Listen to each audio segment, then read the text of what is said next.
Hi viewers, welcome to our channel. ప్రస్తుతం మనతో పాటు సీనియర్ జర్నలిస్ట్ దాము బాలా సార్ ఉన్నారు. వారితో మాట్లాడదాం.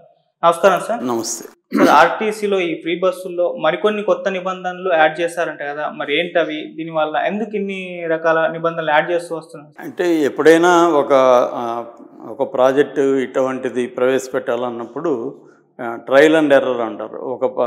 అమలు స్టార్ట్ అయినాక అనేక ఇష్యూలు బయటకు వస్తుంటాయి.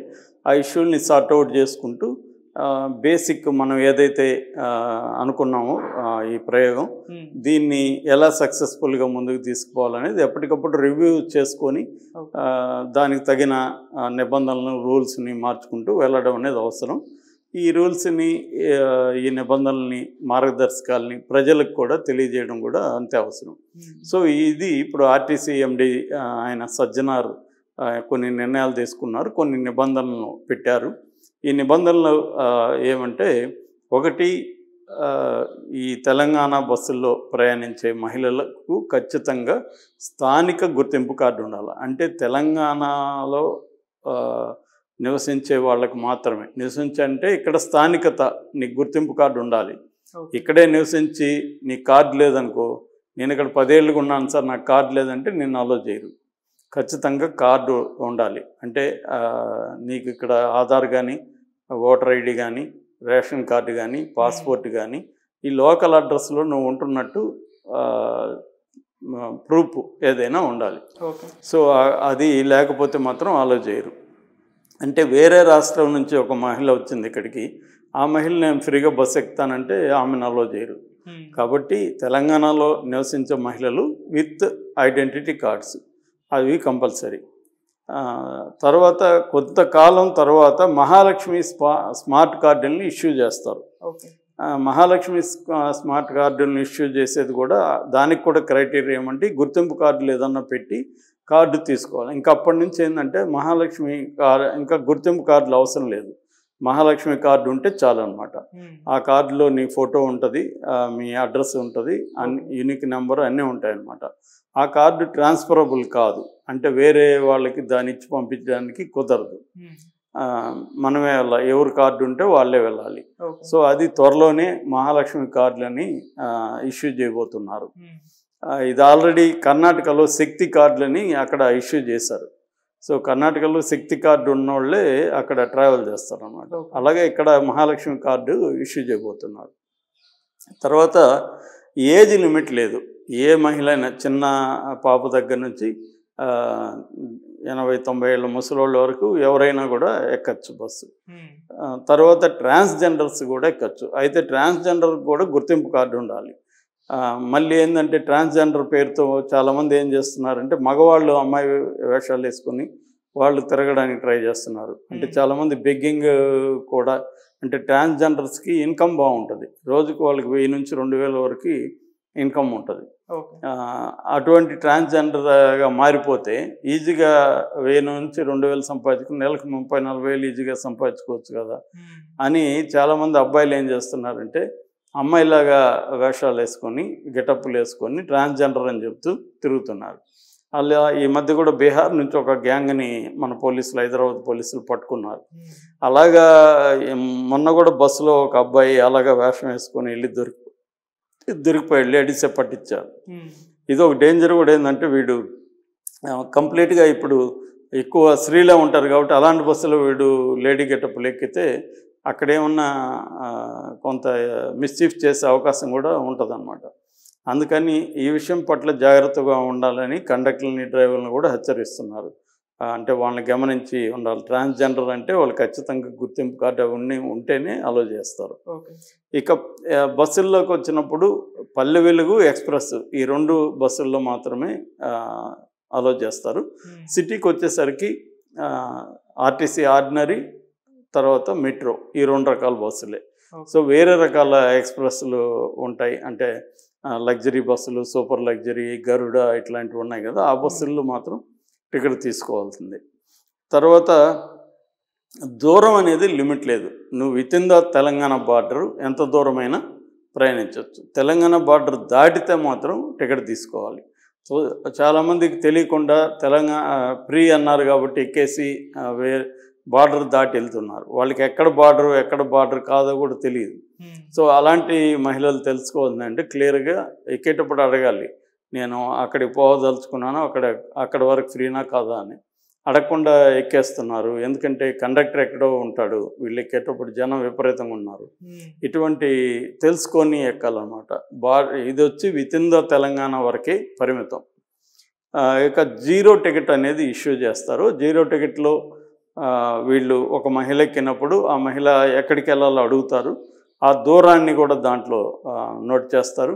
ప్లస్ ఆ దూరానికి అయ్యే టికెట్ రేటు కూడా దాంట్లో మెన్షన్ చేస్తారు. అంతవరకే వెళ్ళాలి. ఆమె మళ్ళీ నేను లాస్ట్ వరకు వెళ్తానని మళ్ళీ అక్కడి నుంచి అంటే మళ్ళీ అక్కడి నుంచి సపరేట్ టికెట్, ఈ జీరో టికెట్ అక్కడ వరకే పనిచేస్తుంది. మళ్ళీ ఇంకొక జీరో టికెట్ ఆమెకి ఇస్తారనమాట. అలాగే జీరో టికెట్లు ఎందుకు ఇష్యూ చేస్తున్నారంటే గవర్నమెంట్ రేపు వీళ్ళకి రీఎంబర్స్మెంట్ చేయాలి కాబట్టి. సో ఎంతమంది మహిళలు ఎంత దూరం ప్రయాణించారు అనేది రెండు కూడా ఆ టికెట్లో ఉంటే అది మంత్లీ వాళ్ళు కౌంట్ చేసి ఇస్తారు. డైలీ ఇచ్చేస్తారు, మంత్లీ ఒకసారి ఇస్తారు. దాన్ని వీళ్ళు రీఎంబర్స్ చేస్తుంటారు. అయితే బార్డర్ దాటితే మాత్రం ఖచ్చితంగా తీసుకోవాల్సి ఉంటుంది. ఇది ఇప్పటి వరకు చేసింది. అలాగే ఆయన సజ్జనార్ మాట్లాడుతూ మొత్తం స్టాఫ్ను మేము అవేర్నెస్ క్రియేట్ చేస్తున్నాం, మహిళలతో రూడ్గా బిహేవ్ చేయకండి, మంచిగా ఉండండి అని. ఎందుకంటే వాళ్ళకు కూడా చికాకేస్తుంది, ఎక్కువ మంది ఉంటారు. ఇప్పటివరకు ఏంటంటే వాళ్ళు మన తెలంగాణలో 68% మాత్రమే ఆక్యుపెన్సీ రేట్ ఉంది యావరేజ్లో. ఇప్పుడు 80-90%, ఒక్కోసారి 100%, ఇంకొకసారి 150% కూడా. అంటే ఆక్యుపెన్సీ రేట్ పెరిగిపోతుంది. అంటే నిలబడి ఎలాడి ఎలాగ ఉన్నారు. సో దీనివల్ల వాళ్ళకి చికాకు ఖచ్చితంగా వస్తుంది కండక్టర్లకి, వాళ్ళకి. ఎందుకంటే వీళ్ళు అన్రూల్గా ఎక్కేస్తారు, డామినేటింగ్గా ఎక్కడంటే అక్కడ. చివరికి డ్రైవర్ దగ్గర కూడా గేర్ బాక్స్ మీద కూడా కూర్చునేస్తున్నారు. ఆయన గేర్ వేయడానికి కూడా ఇబ్బంది ఉంది. వాళ్ళని ఏమన్నా తగిలితే మళ్ళీ వాళ్ళతో ఎవరు వీడియో తీసి ఏం పెడతారో అదో భయం ఉంది. ఇలాంటివి జరుగుతున్నాయి కాబట్టి కొంచెం మీరు జాగ్రత్తగా వ్యవహరించండి అనేది కూడా చెప్తున్నారు. ఏదేమైనా దాదాపు ఈ మహిళల కోసమే 7,290 బస్సులు కేటాయించినట్టుగా చెప్తున్నారు వీళ్ళ వరకే. మొత్తం 9,053 బస్సులు ఉంటే తెలంగాణలో ఇప్పుడు దీనికోసం 7,290 బస్సుల్ని కేటాయించారు. మొత్తం 97 డిపోల పరిధిలో ఈ బస్సులు ఫ్రీగా తిరుగుతున్నాయి. మొత్తం 3,328 రూట్లు ఫ్రీగా ఉన్నాయి. తర్వాత 10,581 గ్రామాలు కనెక్ట్ అయినాయి. ఇది వాళ్ళు చెప్పిన లెక్క.